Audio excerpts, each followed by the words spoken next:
In today's video, we're going to talk about rolling count. How does it relate to your triple steps? What if the music is swung or straight time? And basically, how can I use this to make myself a better dancer? And the question came in specifically from somewhere online, and Miss Megan's going to read it to us. So what is this specific question, Megan? It is, how does rolling count relate to the triples, particularly depending on whether the rhythm is straight or swung? All right, so there's three different parts of this question. The first thing is, what is rolling count? And this was a term that was popularized by the late Skippy Blair, who I had the opportunity to meet a couple of times, and she was very influential on the West Coast swing that we see today. And she popularized something called rolling count. And it was not actually a musical thing, it was actually a body mechanical thing. So here is rolling count. If we have beats of music, there's spaces of time between beats of music, right? We have a beat, we have a space of time, we have a beat, we have a space of time. And you can divide that time up however you want. So rolling count, you would hear West Coast swing teachers, especially if they knew Skippy Blair, counting and a 1 and a 2 and a 3 and a 4. So basically, if you say 1 and 2, right, there's a space of time. And you could divide that in half, and you can divide it in quarters, however many times. But what Skippy did was divide it into thirds. So here's the practical. I'm going to talk leaders first, then followers. But as a leader, if I'm walking backwards 1, 2, 3, 4, I would be dancing 1, 2, 3, 4, right? But you can hear in my voice there's space in between the beats. 1, 2, 3, 4. How does my body get there? And this is where rolling count is brilliant for West Coast swing dancers, but really every kind of dance. So what you'll hear teachers say is, and a 1, and a 2, and a 3, and a 4. If I'm a follower walking forward, you would hear it, it would look like this. And a 1, and a 2, and a 3, and a 4. So the best way to understand rolling count to make you a better dancer, we're going to talk about the musicality and triple steps and all that in a second, but that your foot is moving underneath your body on the and, it's moving into position to take your weight on the so when the 1 comes, my body can just transfer. So if I do that again, this would be and a 1, and is underneath my body, is the foot getting in front of my body. If I was walking forward, it's the same thing. Followers on the right foot. And the foot's in front, 1.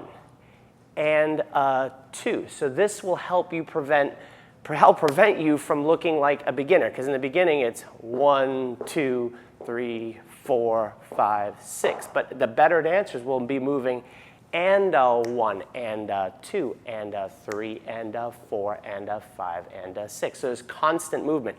So one of the drills we like to do, and this could be West Coast swing, this could be cha-cha, this could be waltz, this could be foxtrot, is to get your leg moving underneath you so when the beat hits, you can take your weight onto the foot. And then the only thing that changes is, how do I take my weight? If it's West Coast swing, I might choose to walk on a heel lead.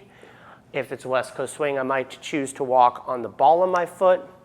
If it's cha-cha, it's the same thing, right? And 1. You'll see the cha-cha is very staccato, right? But the foot action is still the same. And 1. And 2. If it's waltz, probably even more helpful. My foot's getting ready, and right? And is the foot moving underneath me? Is it moving out in front of me? It never stops. And 1, and 2, and 3. So you can then produce whatever you want, right? Do you want to move to the foot fast? Do you want to move slow? Which kind of, I'm going to step backwards. The second part of the question was, how does it relate to the triple steps? And practically speaking, not as much as you think, right? Because if I can master the big beats and moving my foot ahead of my body, then my body will move as smoothly as I want it to and not be subjected to this start and stop, right? If I'm not moving my feet consistently. So that's why you hear teachers say, and 1, and 2.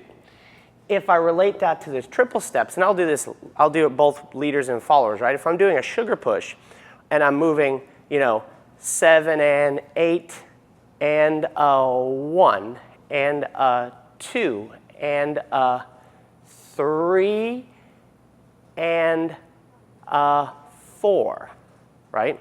So did I mess that up? I might have messed that up. let's do that again. Yeah, I didn't step forward. So if I'm counting and a 1 and a 2 and a, now I have to do my 3 and 4. 3 and a 4, or 3 and a 4 goes forward. Let's get together, Brian B. And then 5 and a 6, right? But if you notice, and a 1 and a 2 and a 3 and a 4, and foot's getting ready, 5 and 6. So it relates in the triples the same way it would if I was just moving my feet underneath my body. So that's the best way to think about rolling count. I think it's an awesome way to improve your dancing so that you don't look very staccato, right? If I did this follower side, and then we're going to get to the final question, is straight and swung rhythm and what's practical about that. But as the follower, right, I've danced 5 and 6 and 1 and 2 and 3 and 4 and notice the foot's moving, and 5 and 6 and foot gets ready to move again. So you're in constant motion, right? Final part of the question, there was a lot packed into this one question, was straight versus swung rhythm. And so I want to give you, we debated on which songs. I wanted you to be able to just hear a song in your head and feel it, right? So straight, if we talk about straight versus swung rhythm, here's a beat, here's another beat. The question is, do I divide that beat in half? That would be straight time, right? So if I did a triple step in straight time, it would be 1 and 2, 3 and 4, or half, half, whole, half, half, whole. If I did it in swung time, I'm not dividing it in half. I'm dividing it a 3/4 of a beat and a 1/4 of a beat, right? So it's going to have a different feel. To get the feel, I want you to imagine this song. They laughed at me when I picked this song. Jingle bells, right? Jingle bells, 1 and 2, 1 and 2, right? Pretty straight, pretty driving, right? Another song that we picked, I picked this one, is Crazy Little Thing Called Love. That has a very swing feel. So a lot of us dance East Coast swing to it. And in East Coast swing, the triple step is not even. Instead of 1 and 2, 3 and 4, it's 1 and a 2, 3 and a 4, or 3/4 of a beat, a 1/4 of a beat, and a whole beat.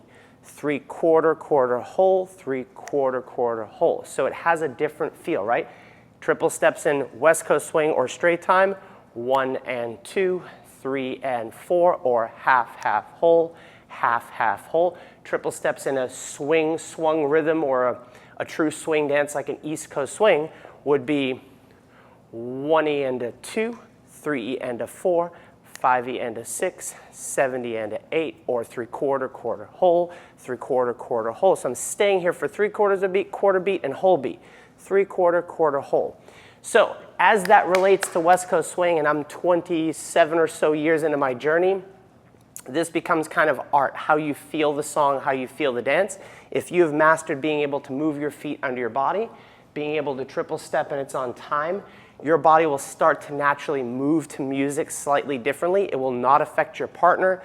That's the great thing about West Coast swing. You can express the songs however the heck you want with those tools. Hopefully that answers what is rolling count, how can it be practical in your dancing, how does it relate to triple steps, slight difference between swung and straight time rhythm. If you want to learn more about musicality, we have an entire course that we taught everything you need to know about musicality. We go in depth in all these things. We give you drills, so how you can take the patterns that you know, understand the music at a higher level, blues music and pop music, and apply those techniques to the dancing to make it come alive. You can get that here free, and if you want to see the #1 key to musicality and how it relates to music, you can watch that right here on YouTube.